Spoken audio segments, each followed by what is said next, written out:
A la Rambla de Catalunya hi ha una de les galeries més antigues de la ciutat. La Sala Rovira fa 70 anys que dona acollida a l'obra sobre paper en un espai amb molta història. Un local que va començar com a impremta i llibreria i que en anys de postguerra Segimon Rovira, l'avi de l'actual director, va reconvertir en una sala d'art que es va anar especialitzant cada vegada més en el dibuix. Aquí hi han exposat els millors il·lustradors catalans.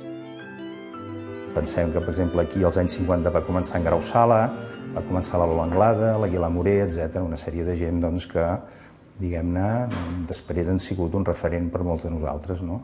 De vegades es diu, que escolti, si no hi ha pintura, les coses no valen. Si no hi ha dibuix, no hi ha pintura ni hi ha res.